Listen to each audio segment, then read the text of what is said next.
Let the peace of the Lord be with you, my dear friends. Next Sunday we will be celebrating the feast of the presentation of Jesus in the temple.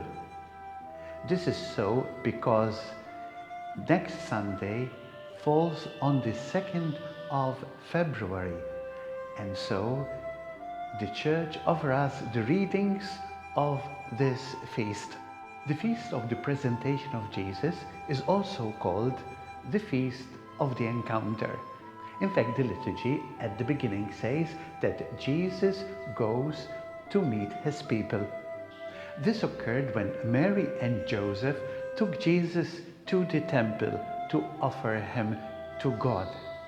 And there he met the people represented by Simeon and the prophetess Anna. This day is also called the Feast of the Encounter because there at the temple the New Testament met with the Old Testament. The New Testament in Jesus and the Old Testament in Simeon and the prophetess Anna. It is also a meeting with the old and the young in Joseph and Mary with the baby Jesus, and the old in Simeon and the prophetess Anna.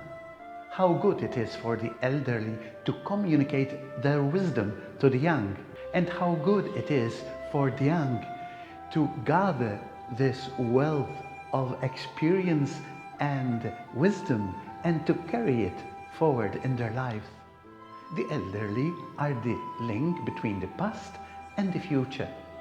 Once Pope Francis said that on a social level, the elderly must not be considered as a burden, but for what they really are, a resource and a wealth. The elderly are a memory of a people. The feast is also called the Feast of the Candlemas, due to the tradition of the blessing of candles and the procession that take place with lit candles. The lit candle is the symbol of Christ as the light of the world. In fact, when Simeon took baby Jesus in his arms, he blessed the Lord, and looking up to the heavens, he said, "Now, Master, you may let your servant go in peace according to your word.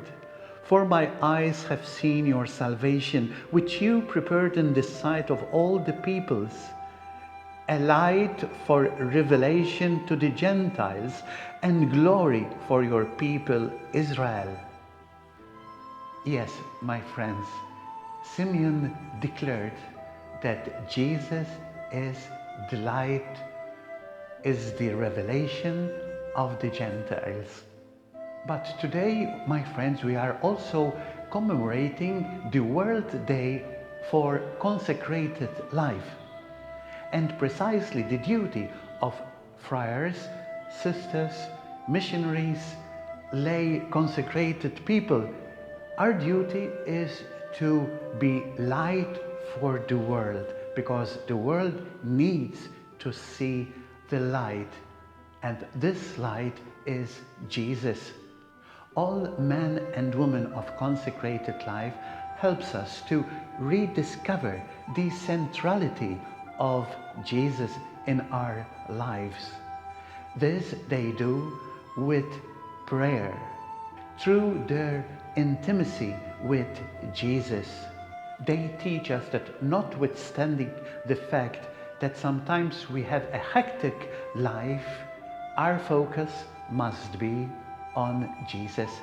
These men and women of consecrated life emphasize with their life the essentials of life, and this they do with their vows of poverty, of chastity, and of obedience. They emphasize that not money or riches or wealth or success or popularity fill the hearts of people, but only God can fill our hearts. Perhaps money could fill our pockets, but sometimes they empty our hearts. Only Jesus has the power to fill our hearts. But then, my friends, these men and women of consecrated life express their love for Jesus by serving the poor, the destitute, the marginalized.